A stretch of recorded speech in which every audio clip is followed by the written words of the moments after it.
Here we go. And we are live. Awesome. And we have one viewer so far. That's very good. I've always tried to figure out if that one viewer is like us. Oh, wow. 8. Holy cow. Crap.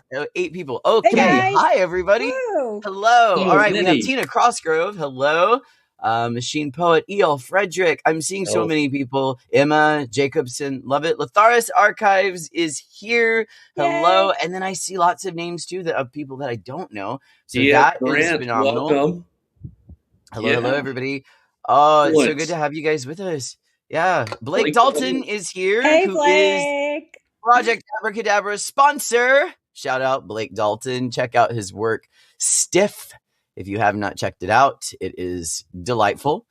All right. So why don't we begin? Welcome, everybody. Welcome one and all to our live stream here. As many of you know who have been following Project Abracadabra, after every podcast release, Scar and I always try to schedule a live stream with the face and the voice behind the words. So today we are thrilled to have Linda Castor, aka the Galactic Writer, here in the flesh on Substack Live. Hello, Linda. Welcome.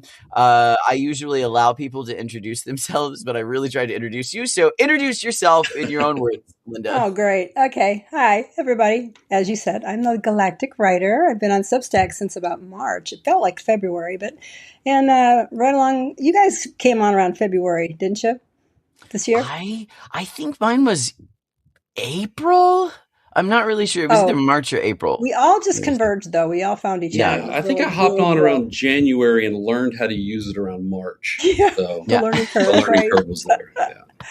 I'm a retired nurse and psychotherapist who just decided to pick up a novel that I had started a million years ago. Feels like that anyway. At least 40 years ago. And it wouldn't leave me alone, the story. And that's one of the questions you guys had is like, why and how? But that's, So Nice. I've been having fun behind the scenes, struggling like any newbie novelist and making my little fun mistakes, but learning quickly and how to get it going. And with lots of support here, it's hard to fail. So I'm excited. Nice. So that'll Very come good. out later this year, Very hopefully. good. And real quick, let me just say, Linda also has her own live stream series right now that she's doing. It's called Stories That Heal. And Scar, my co-host, was featured on it. I think you had Konstantin Dmitriev on it recently as well. Yep. So it's wonderful. If you have not checked out her other live streams, definitely make sure you do, because it's absolutely riveting. And they talk about just real good conversational stuff about really the therapy of writing and like what it does for us and how we heal ourselves and kind of others through our works. And speaking of my co-host, let's go ahead and introduce him as well. So I'm so happy to have him here. He is my brother from another mother. Ladies and gentlemen, let me be the first to introduce Mr. Jonathan Scar at Beneath Wolf Moon himself. Jonathan, take it. Hello, yes, Jonathan Scar. You can find me at Beneath the Wolf Moon here on Substack. I write a little bit of everything kind of in terms of length these days, bouncing back and forth between flash fiction and longer serials, primarily in the lane of dark fantasy, sword and sorcery, with a sidecar of horror thrown in there. But let me just say, this feels overdue to have Linda here chat. Yes, doesn't it? She's such a good friend. It does. She's just a consistent sort. Oh, look at that! Oh my goodness! Art. See it in the wild. Linda has just. I ordered it. Hold on. I ordered this June 2nd, and I've read it. And Amazon has a review. There you go. Thank you. Isn't it great? That's what I'm talking about. I love Positive, it. supportive. Fun fact, I think on our first live stream, it was just the two of us. You were there. So you've been with us since the inception of this project. And two of my best friends right here. It's like a cozy little sandwich. Linda was one of the first ones who submitted to Project Abracadabra. So yeah, like Scar said, it has been absolutely overdue. And I was really happy to feature her work, The Zecora Mutation, which she has made available now on Substack following the release of Project Abracadabra and this live stream. You will be able to go to her Substack at Galactic Writer, and you will be able to read her whip, the Zecora Mutation, and I highly encourage you guys to do it. It is wonderful, and I thoroughly enjoyed narrating it. And then lastly, I guess let me get mine own in here. I, for those of you who don't know me, am CT Finney. I'm a writer here on Substack. I'm a voice actor, and I am an audiobook narrator. And it is my privilege to be hosting Project Abracadabra. We are 8 episodes in now, which seems absolutely unreal, and it's taken off and people love it, and I'm very happy with it. And the whole goal of it is just to circulate these amazingly talented writers' works and get them like room for their stories to breathe. So it's been really great to be able to do that. You can check out my own blog if you want at Tales from Sphera. But diving in, as I like to say, Jonathan, why don't you take it away? Excellent. So as he said, he featured your an excerpt from your ongoing work now, this Zecora mutation, which obviously I heard the clip. It was fantastic. The writing, the voice acting, beautiful on both behalves. Read the first chapter earlier, loved it, loved the vibe. Yeah. So give us the elevator pitch for the Zecora mutation. What's it all about? Sure. First of all, I want to say that I just dropped chapter 1, and I'll drop the rest of the chapters later. And it's already written. I just need to, clean it up a little bit. Nice. And and then I have another work in progress, which is the real reason I started on Substack. So that one we'll call Dren a working title, but that's going to be this one. The Zecora mutation is a novella. This other one is going to be a novel. So Gotcha. At least unless I get tired and just say, okay, it's a novella as well. But anyway, for the Zecora mutation, it's exciting. The premise is a haunted NASA physician on Mars. Excuse me. Yeah, he's haunted. He's haunted by a lot of things. Sure. Haunted NASA physician on Mars must unravel what slaughtered the crew of the Jupiter mission. A beautiful, iridescent creature that may have followed the survivors home. Oh, yeah. I love it. Yeah, I love it. Kind of like those things I kayak a lot. So I'm like on ponds and lakes, and you always are supposed to wash your paddleboard or kayak off after you get in water, because you never know what you're bringing back, like on the tread. So I sensed that when I read Zecora mutation, and I was like, this is one of the reasons why I love sci-fi so much, is because it's like you never know what you're bringing back, Right. So that was a really awesome premise. Yeah. It had that, like, obviously it's got the mystery, space mystery, beautiful scenery, the way it's described.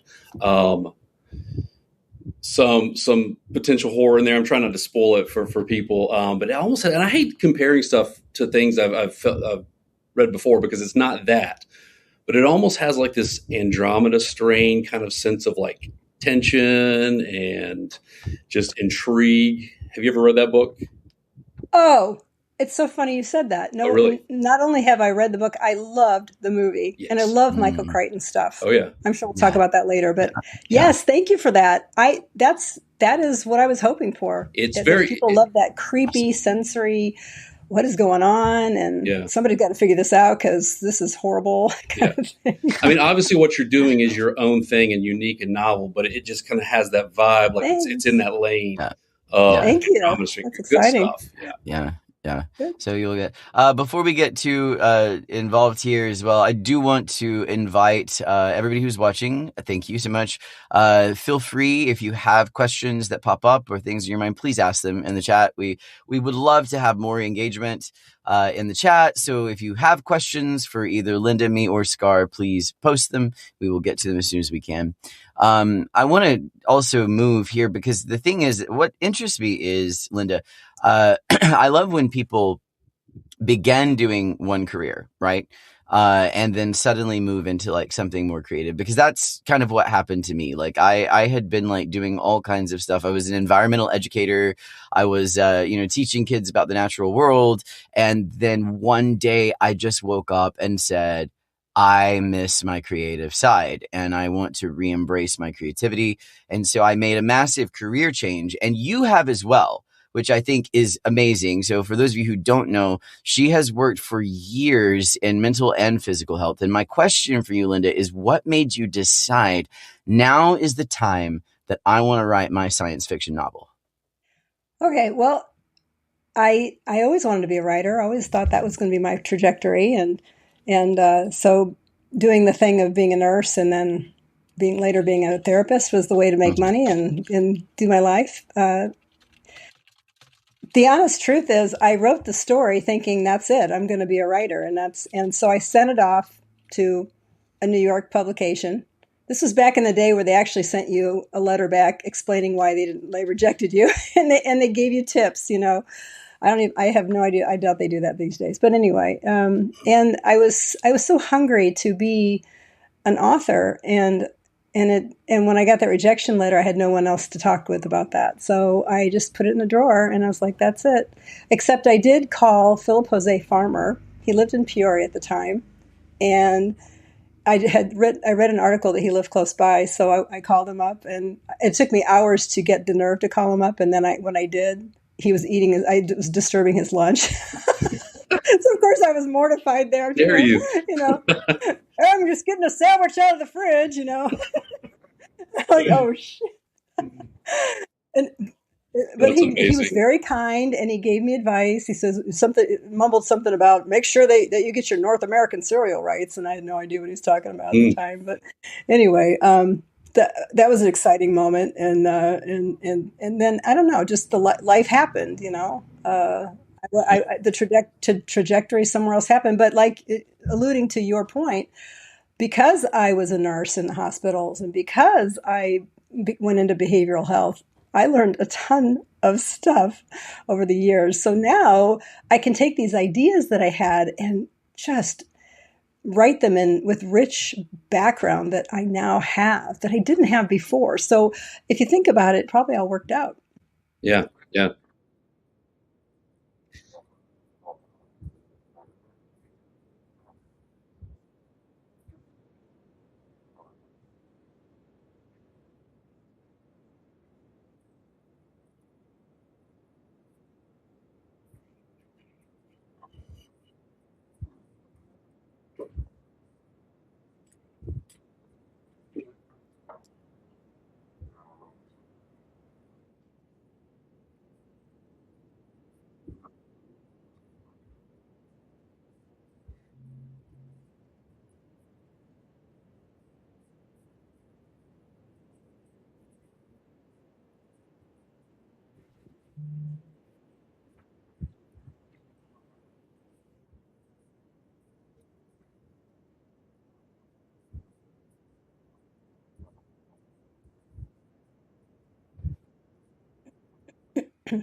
I honestly don't know how I create the characters. I'm sorry about that answer, but I will say, it was pivotal for me when I went to nursing school. I didn't feel like I received the kind of psychology background that I really wanted. So I would be in the doling out pills, doing my job, and I didn't know how to talk to people. And so when I was giving this one gentleman, I'll never forget his face, these pills, and they were like a huge bunch of pills in this cup, and he just downed them. He kept his eye on me, downed them, and he took his water and drank his water, and that was it. He said everything with his eyes, and I knew right then and there, I've got to figure out how to talk to people because this is terrible. And I don't know, it's just I always yearned to have that psychology background, and so I went ahead and put myself through school, and the rest is history on that. I don't know how. I just feel like I'm observant about people, and uh, there's. I do. I love sitting in airports, watching people. All the isms and idiosyncrasies of people's behavior is fascinating because you can kind of pull Oh those yeah, things, absolutely. embed it in the Yeah, character. yeah. No, go ahead. No, and just to reiterate, you have to be observant, really, to be a good writer. So Yeah. yeah. So I guess I didn't realize that about myself until I heard all this. Oh, yep.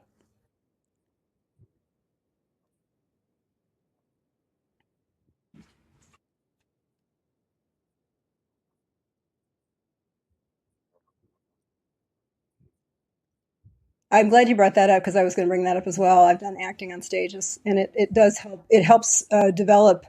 How do I want to just the different characters? You embody the different characters, and then it just extends when you're a writer. So I think that is a really great point, Finny. Yep.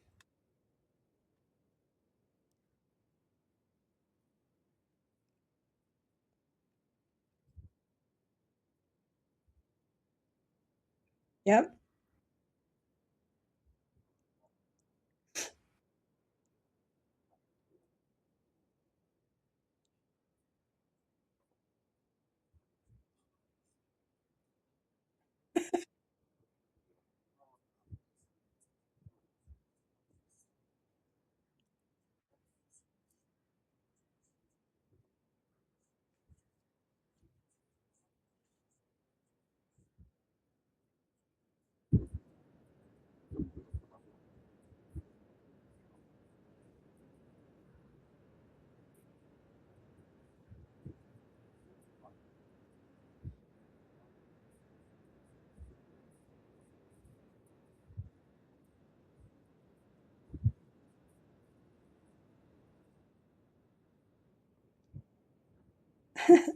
He's the best.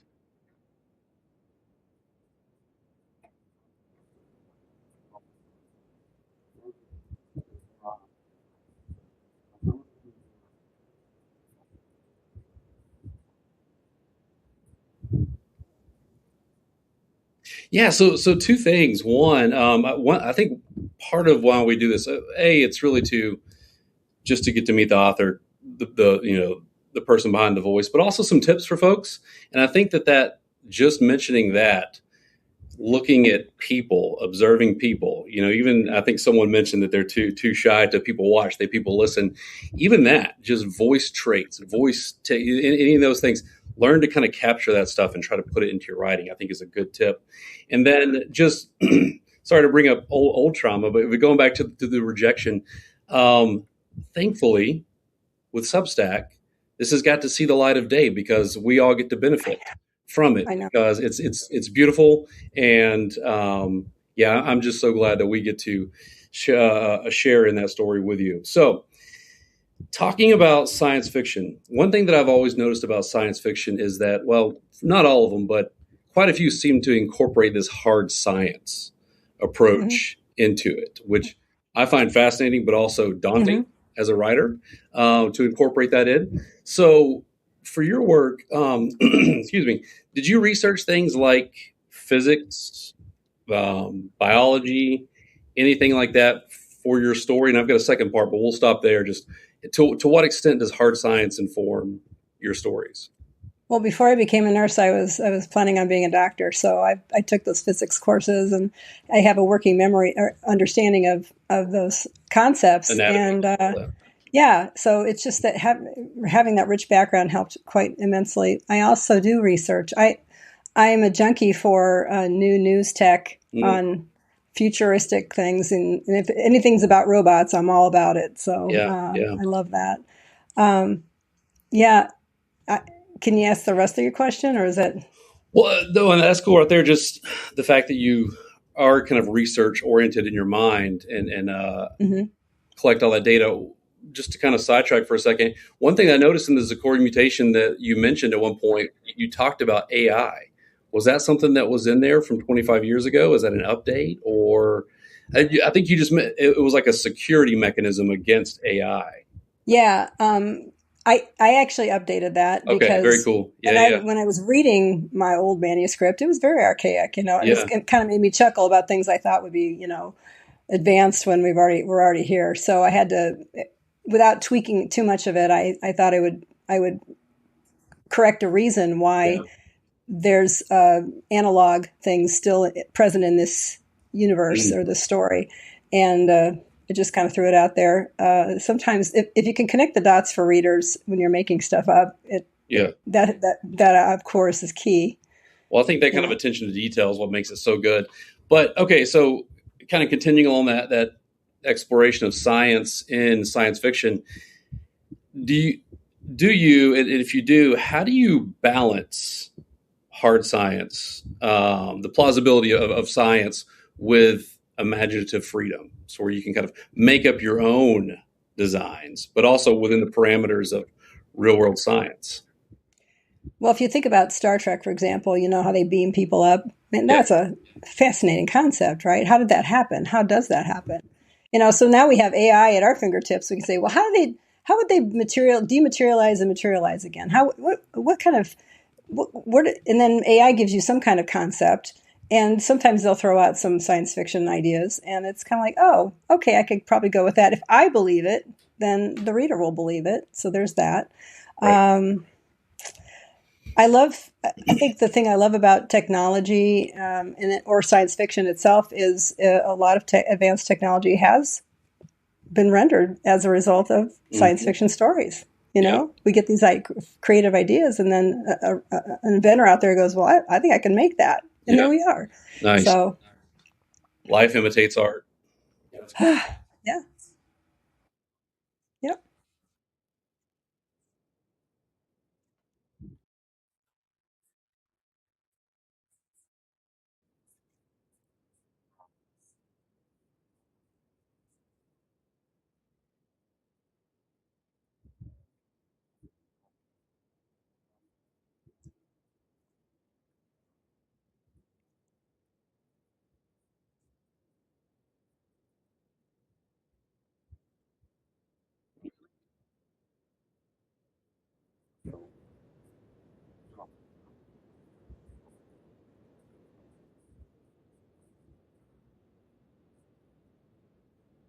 Mm.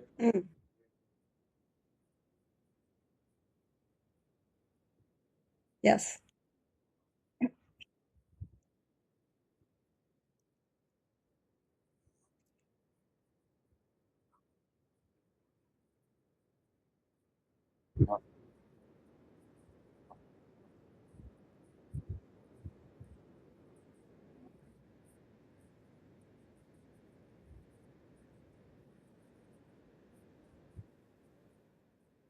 Let's do it.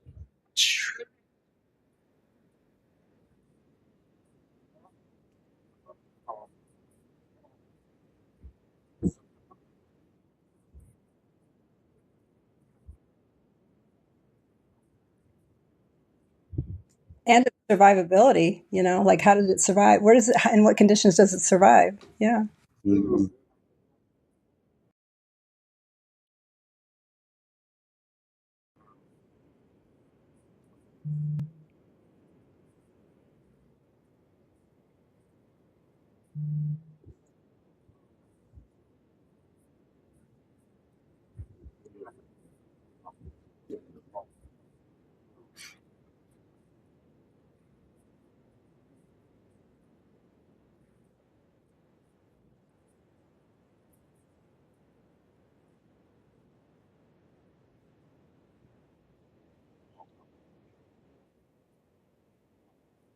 I'll hit you with all of it. Let's do it. Michael Crichton I just love his stuff. Andromeda Strain, Coma. Coma was very creepy. Mm-hmm. And I have some creepy elements in Zecora Mutation. So very similar to that. Bookwise, I go back to Bookwise, though. I will say the first book I really read was is Tolkien. I love Tolkien stuff like that. Classic. I learned from Tolkien. I guess I could talk about it. There's a Dr. Devlin in Zecora Mutation. It sounds like devil. And I learned that from Tolkien because he carefully crafted his characters on the sound. And so I thought, so Devlin is definitely a Tolkien thing for me. I love that. Let's see. What else? Ray Bradbury. I read that. I love Illustrated Man was one of my favorites. I was back in the day, Amityville Horror was very popular. I read that. But I will say that I'm more of a movie watcher, and so that's probably why the dialogue comes through easily for me, because I've watched so many movies, and I'm a movie nut, and I love watching how I think, Jonathan, you talked about that, where we studied the cinematics of movies and how did they do that, and so it's fun. I enjoy looking at that. Oh, what else? Aliens. Oh my goodness, yes. That definitely shaped my life and my writing. Close Encounters of the Third Kind, Starman. So yeah, those are just a few of the ones that stick out. Oh, well, yes, It I'm so inspires me. jealous. I'm so jealous right now. What I love it.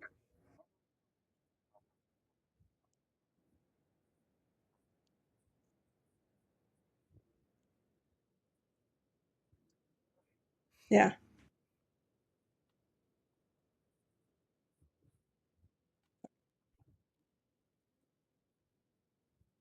Yep. Mhm. Mhm.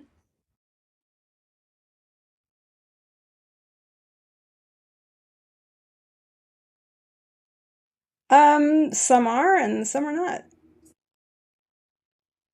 and it's fascinating. Well, it's fascinating why they are upset. Why they're hostile. We find out later why that is, and I love the backstory that uh, helps the heart kind of go, okay, wait a minute, maybe I should look at this differently. Now, there's the really scary ones too that you can't mess with. They are untouchable, and they don't want to mess. They don't want to. They're not going to be, singing "Kumbaya" with you. So yeah, you know. I would like to. It's a pretty long one, so I'm thinking December, January, something like that. I got to get going on it though. I've been doing all these lives. It's been fun, but it takes me a little bit away from it. But I've been I want to balancing it hear out from you because though. We need to hear. We need to see you. You're like a yeah, beam yeah. of sunshine in our I lives. I'd rather do this than I do occasional notes. And I'll think of something and I'll throw something out there, of course. But I'd rather do the lives. They are Well, fun. the So writing is fun and it's enjoyable and it's what we do. But it is our yeah, work. This is fun. This right here. this is a This is blast. a Yeah. Pepsi sandwich. This is just me hanging out I with two of mean, my best friends. I love oh, it. Um, Talking about movies real quick. So you were talking about The Martian. Have you guys seen Project Hail Mary? It's based yes. I'm an also. Andy Weir fan, big Oh my time, big goodness, time. I that love that. book is awesome. You got to watch that Yes, movie. you That are. movie is fantastic. If you love The Martian, Project Hail Mary is like that multiplied by like five with like the science, but like the feels and everything. That's an amazing movie. What would you guys say is your favorite sci-fi movie? Is it Alien or It's got to be Alien for me.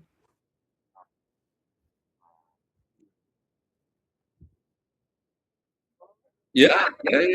Yeah, I need to as well.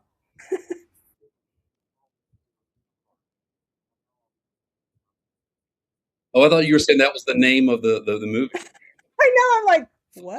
the space opera. Oh, you took one of mine. That's awesome. That's awesome.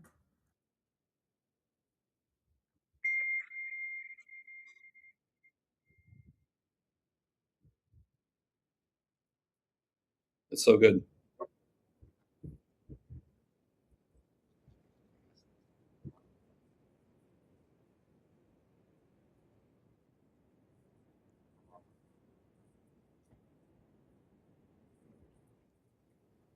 Mhm. Good stuff. Yeah.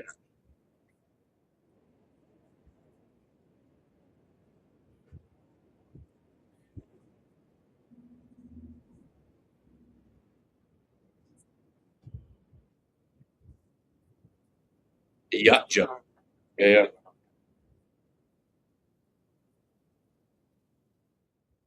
Yeah, it's good stuff. Yeah, so I was Event Horizon, that like horror meets sci-fi, just chef's kiss. So many good ones. A little one that doesn't, I don't think, get a ton of recognition. But have you guys ever seen the movie Sunshine with Killian Murphy? I want to say Chris Evans. That is a sleeper sci-fi hit that is worth I'll have to checking. check it out. Yeah. Write that down. Sunshine. Sunshine, it's a good one. All right, so I could talk all day about books and sci-fi because I've got quite a few. So we're on the topic of aliens. We're going to unpack aliens more later because I could tell we were all getting excited talking about that earlier. But I'm not saying that there are going to be aliens in your novel. Okay, I'm not trying to. I don't know. I don't know where we're going with this. I'm not going to make any assumptions here.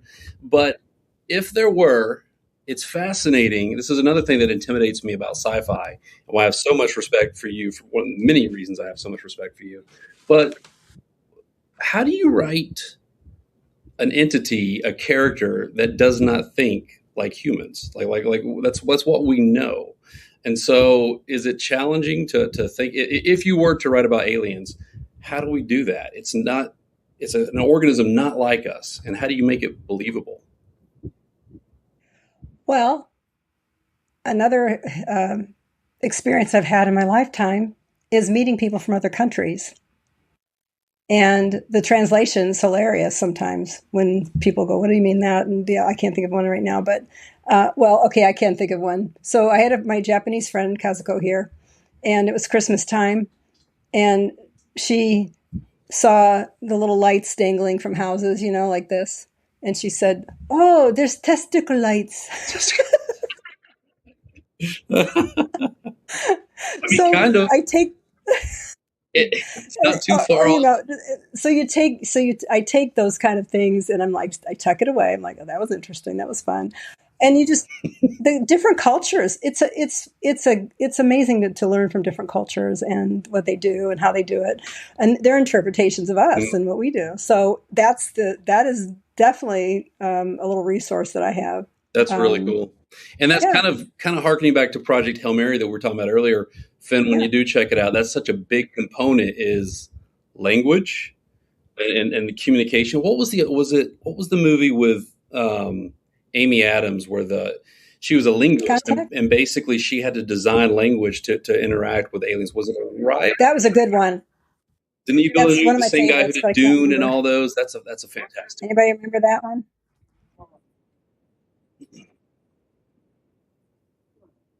Yeah. And it was all about language. So that's a really good point. Good. That language That was one of my component. faves. Yeah, that's cool. The Right.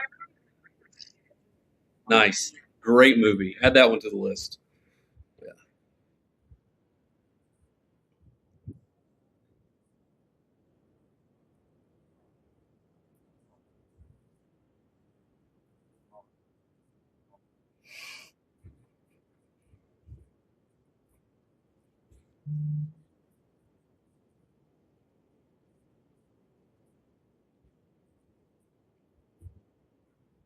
Okay.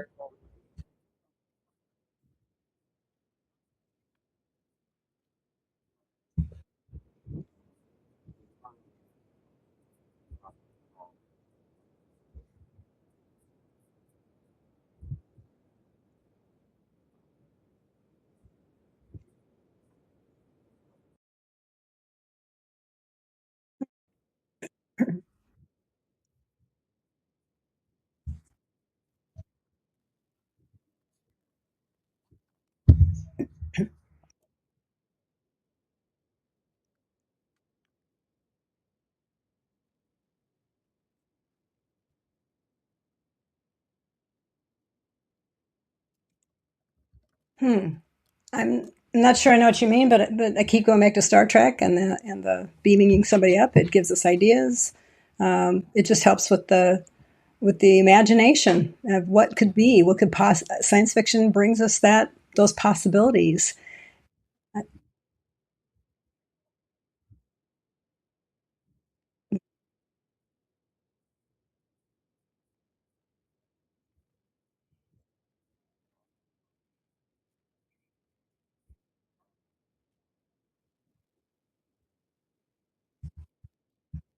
Yes, a little bit of my frustration about the human nature sometimes of some crazy, stupid things we do. One of the themes of Dren is we cannot advance technologically unless we stop killing each other, basically. So let's quit being barbarians here and let's all figure this out so that we can advance together. And there's many humans out there who want to do that, and there's ones who want to somehow prevent that. So we've got quite the drama going on here on Earth. The world and humanity are both beautiful, complicated things, and I agree. I share your concern that it just seems like there's people hell bent on just fucking it all up, and it's just hopefully we can avoid that. Yeah.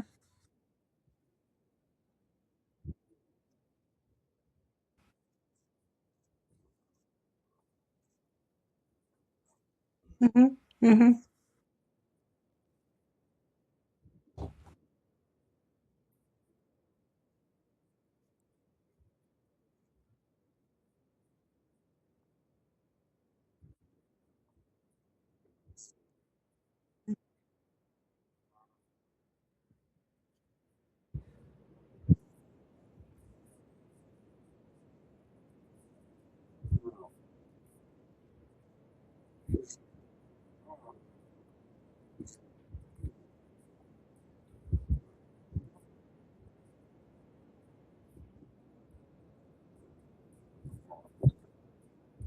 It can also be releasing, and you can get your message out. And the other message in Dren is, can did you return back to love? Mm. A lot of themes and a lot of instances in that story to for us to re-question, and then in the real life situation, we might see a crabby person or a crabby neighbor and want to call the police on them and all the things, but then we realize, well, wait a minute, what am I missing? Is there something else that I'm missing about this person? And just to go a little deeper. So, and we all need to do that. Really. I think it's very kind of going back to what you said earlier, and I keep feeling this theme connecting, but communication, language, and like what you're saying is, we're very prone to kind of get into these tribal mindsets, us, them, Yeah. To dislike people. But like you said, maybe it's that person if you just have that conversation with them. I mean, there are a lot of philosophers out there that talk about kind of the thing you were just saying about, we have this dread for what the future holds if we continue on the trajectory that we're continuing on. But conversation, communication with our fellow people, that's the only tool we have to truly make progress. Right. And through story, we bring those things up instead of wagging our finger. If you think about it, the man who created Wonder Woman, he was writing some fantastic journals behind the scenes, and nobody was reading them. But then when he created Wonder Woman, the rest is history. Yeah. Brilliant. There's a brilliant movie, by the way, depicting that, and I can't remember what it's called right now. It's a long title. Somebody might remember it in the chat, but I need to go watch that again. It's very enlightening and encouraging, and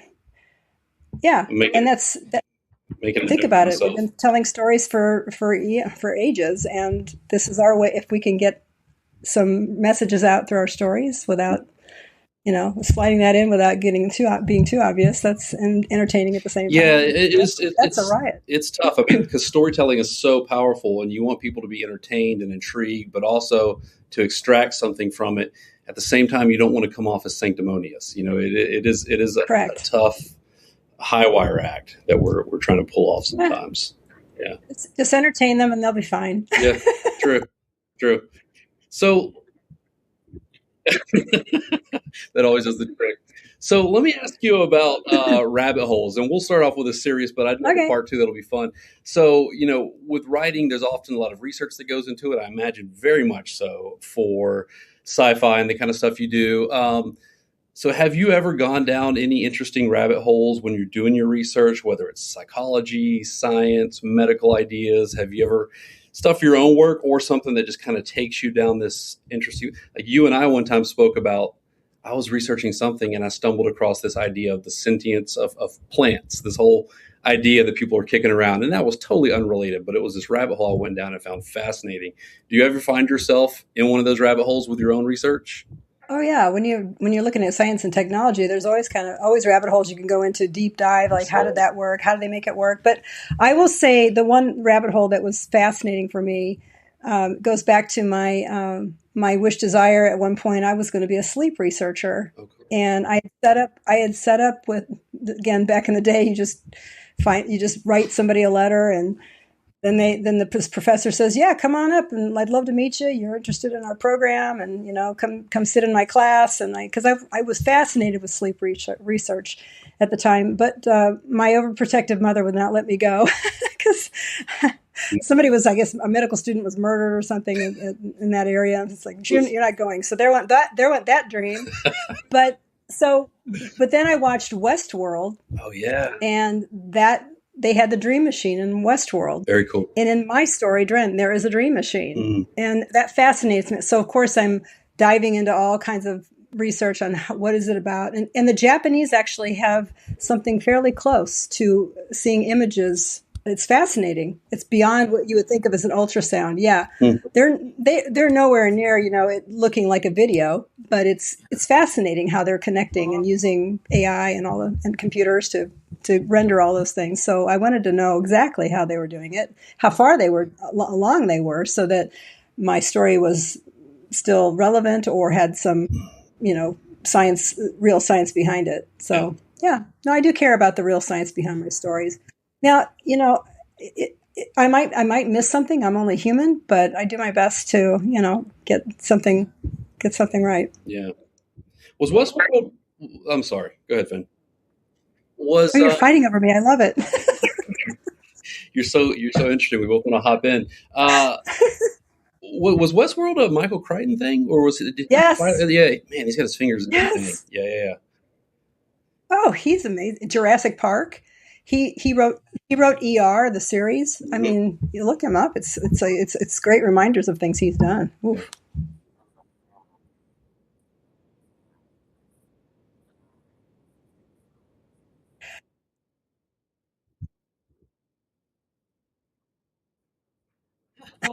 That's where I was going.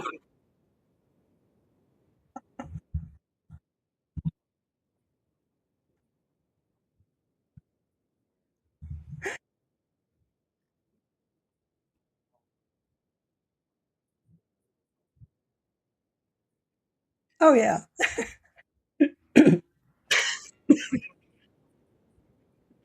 Yeah. Oh yeah.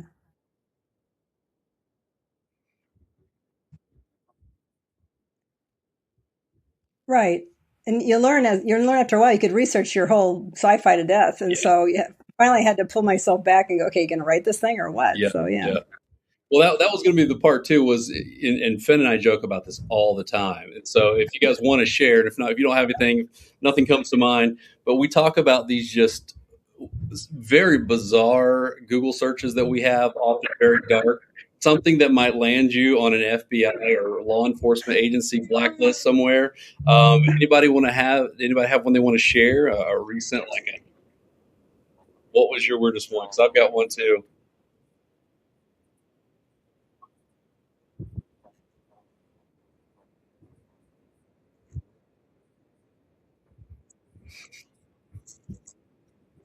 Mm.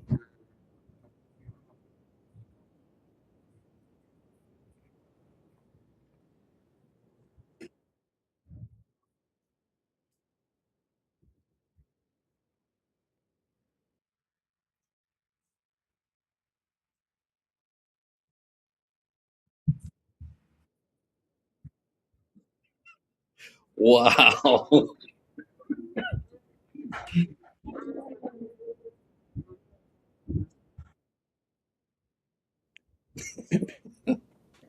Well, I was joking with someone on Substack recently about how when I've got some really disturbing ones, and I share them with Finn all the time. I've started adding into the Google search in a parenthetical statement. This is for a novel, just to try to preemptively exonerate myself from anyone coming after me. Do you have any good? Do you have any That's good funny. ones or dark Google searches? I had AI say, I'm not sure I should be telling you that. You're cut off. You're cut off. Too dark.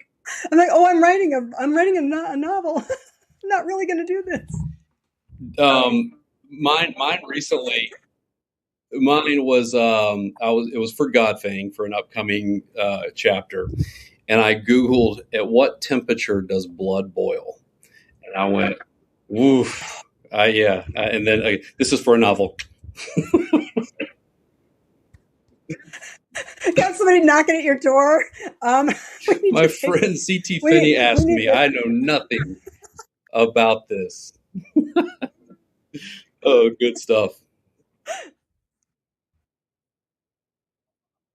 What did AI tell you? No. I just recently did. Oh, I was writing some of the more gruesome stuff in Zecora Mutation, and I was asking about doing something to some body part, and the AI was like, I would not recommend that. And something. Yeah, Chat I GPT can't was remember like, what it "Are is. you going through something, Linda? Do you need to talk to somebody?" And I was surprised. I'm like, well, you're supposed to answer, aren't you? Right. No matter what. Just give me the deets, Chat GPT.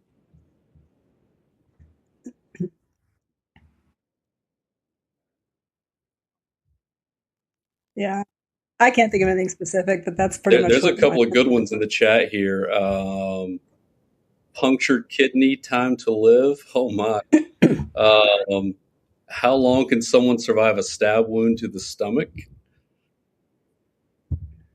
Elf says that he has triggered Claude to the helpline. I feel that so hard.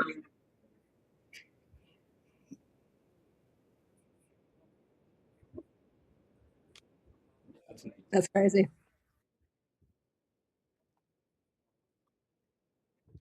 Yes.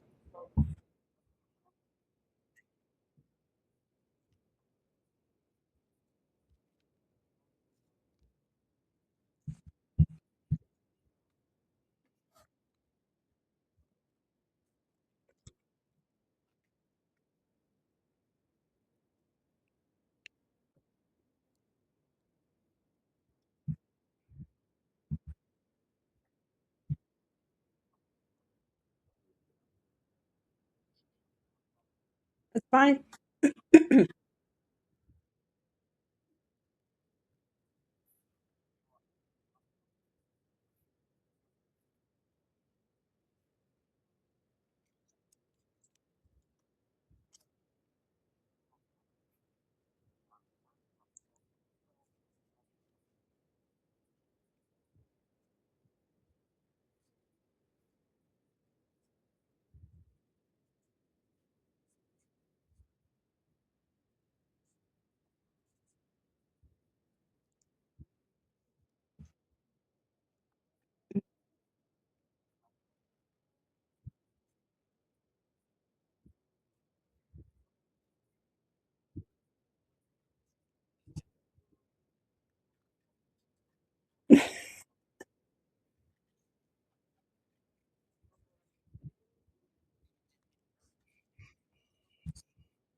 Well, yeah, I mean, turning things on its head, like the protagonist is actually not so great in struggles or whatever, and and maybe the antagonist has a change of heart, or to get rid of the stereotypical, somebody wears glasses is smart. No offense, Scar. I am evidence that that is obviously not true. I don't have a deep, sexy answer for you. Sorry, I tried to think of one, but it's that it excites me to think that I could something will pop up in my head and I could try that. So yeah, why not? Be fun.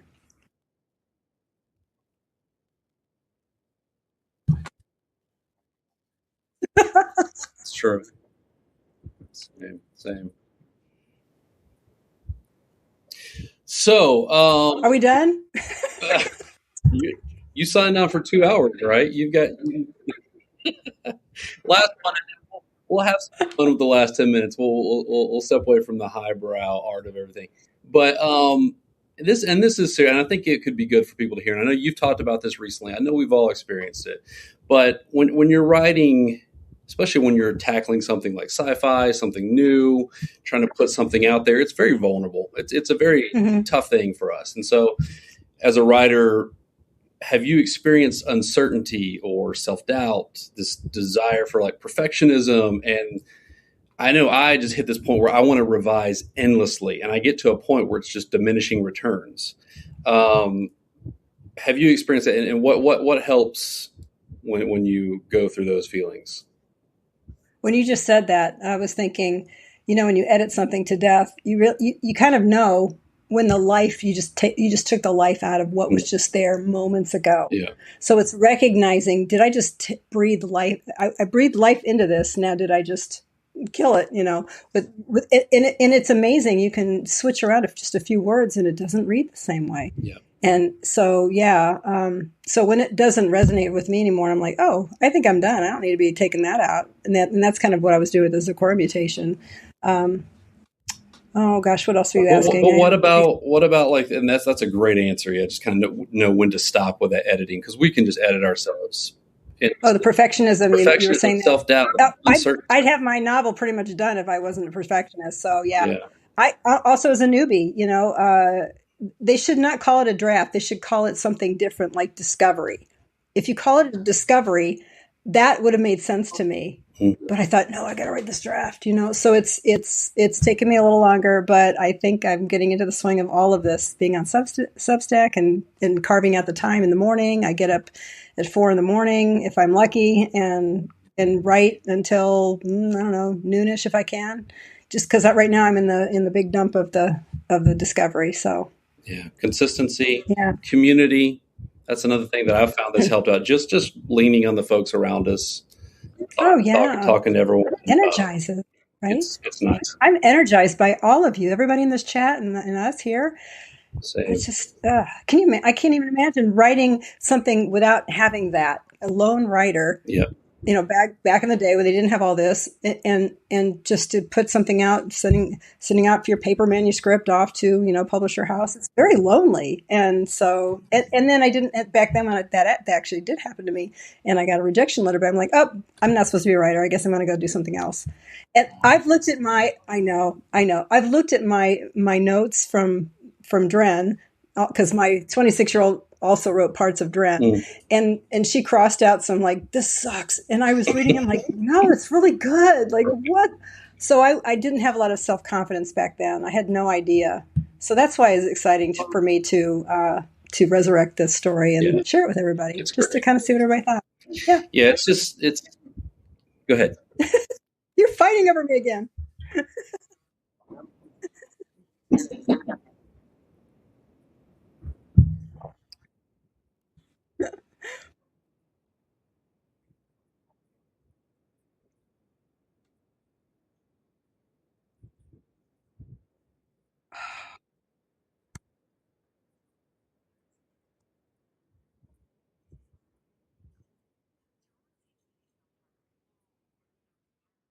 The interaction step.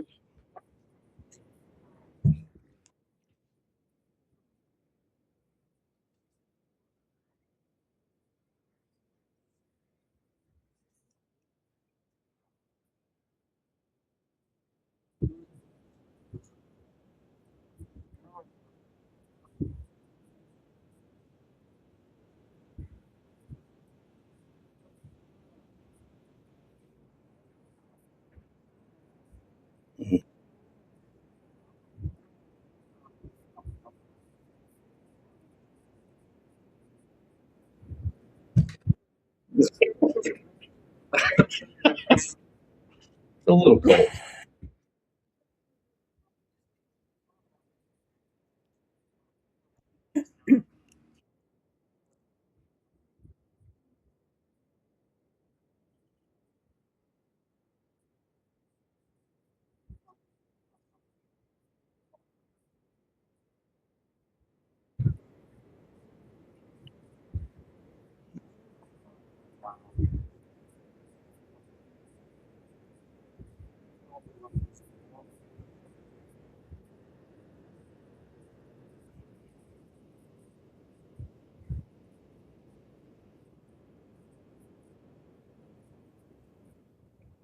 No, it's fantastic. It really is. Yeah, I've got tons of stories I could share about it, but I think we're pushing up on time here.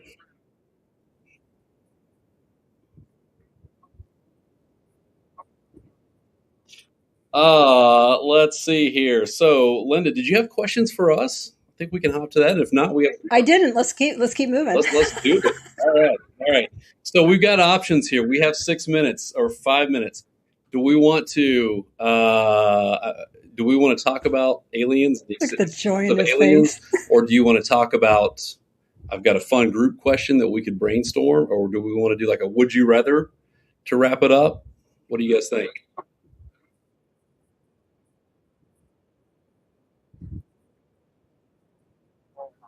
We're gonna be here another ever, hour. ever. Yeah, let's do Would You Rather. Yeah, So, I'm ready for that. in preparation for this, we all have crafted two Would You Rather questions. One of us will ask, the other two will have to answer. Um, should we let our guest kick us off? Sure. Okay. All right. Would you rather fight Kael'vor or Asa? Those are two characters from Jonathan's novels, so in case you didn't know. I mean, either way, You're Finn, messed Finn, up. let's let you start, and I'll. Hmm.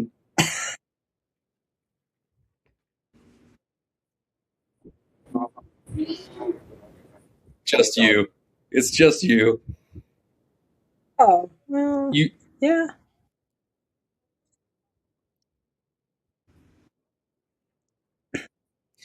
Yes. Hmm.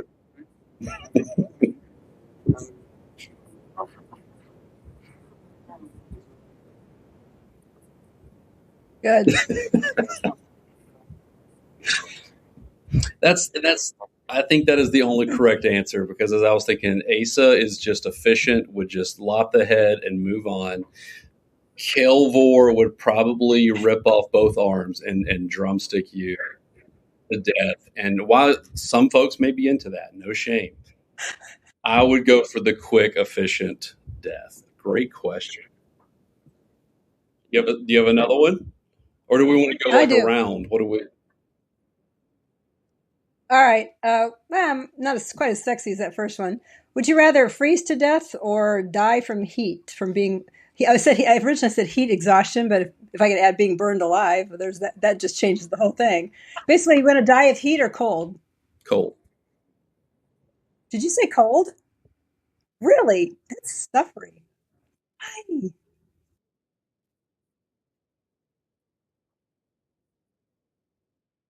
Yeah. Here it's peaceful.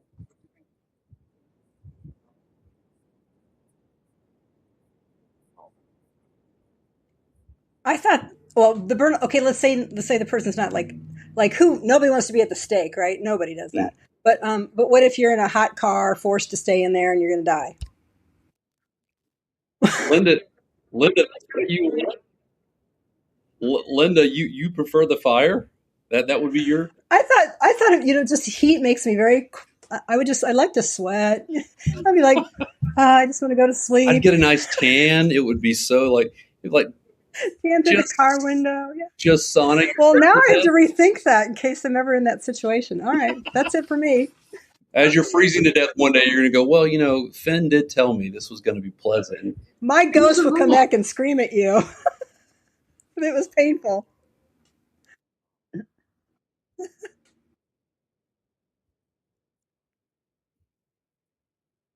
We got some good questions in the chat too, by the Oh, we do. Why way. don't you steal theirs? Lathyrus Archives.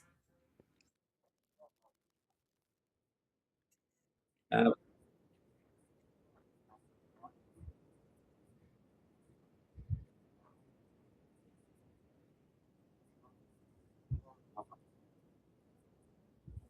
It's Earth Mars, so like I would survive it, but you guys have more fantasy stuff, so go.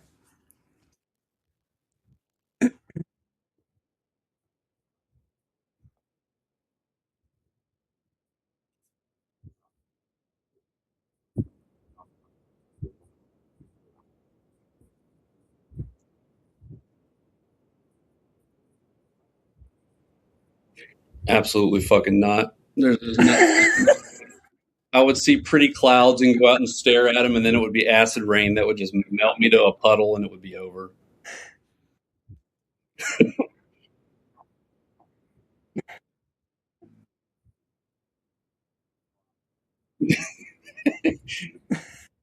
In a pinch, if you have to. How do you feel about landscapes of obsidian, ash, and blood? You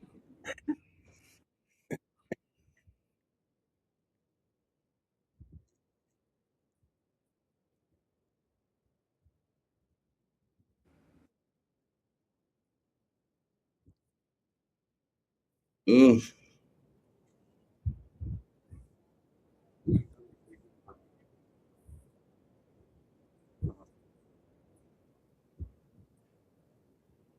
I'd take my chance with grandma. Yeah, I think so. And just hope I can outmaneuver at some point. Mm-hmm. Not really. Mm-mm. It depends if I'm drinking liquor or beer.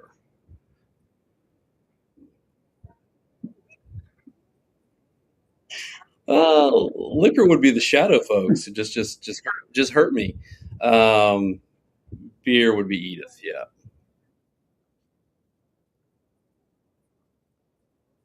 All right. So mine are just dumb. I wrote them down and like those were great questions. Would you rather lose the use of your knees or your elbows? One, That's not a dumb one. That's you good. use it, and the other one is just locked forever, straight.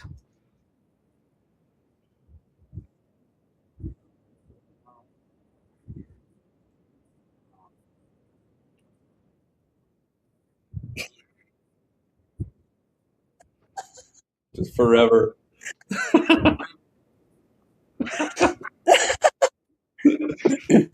Linda? No, that means you would have your knees, right? Oh, I see what you're He going would for. have Okay, straight yeah, arms, but he could bend his yeah. No, knees. I would. Oh, that's tough. I would have to learn how to walk like Frankenstein with the knees locked because I want to be able to bend my elbows so I can play piano. So that's kind of a thing I Good like to call. do. All right, my last one was: would you rather? This is so dumb. I apologize in advance to everyone. Would you rather have your head in the body of a dog, or or the other way around, a dog's head in your body?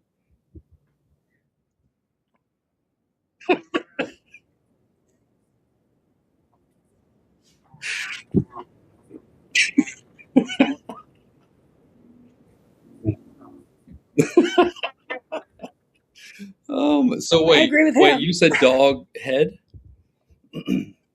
like Anubis, like Anubis. Oh yeah, that'd be perfect. Linda, you're not gonna skate out of this. You gotta. I know. I think I want the opposite. I'll put my head on a dog's body. Go hump everybody. Let's see if AI can give that image to us. I would love Oh, don't. No. I it. don't want to see that.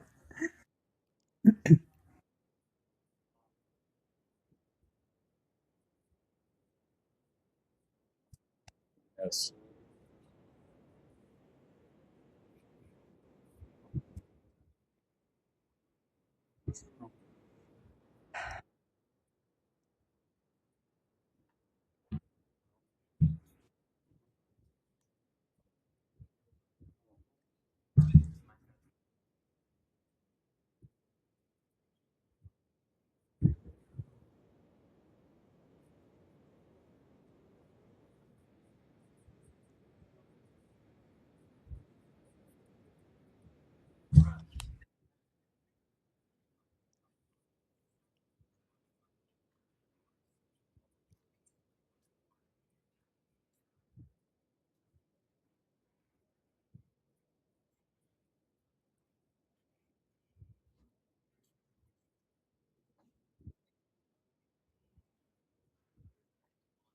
Love you both.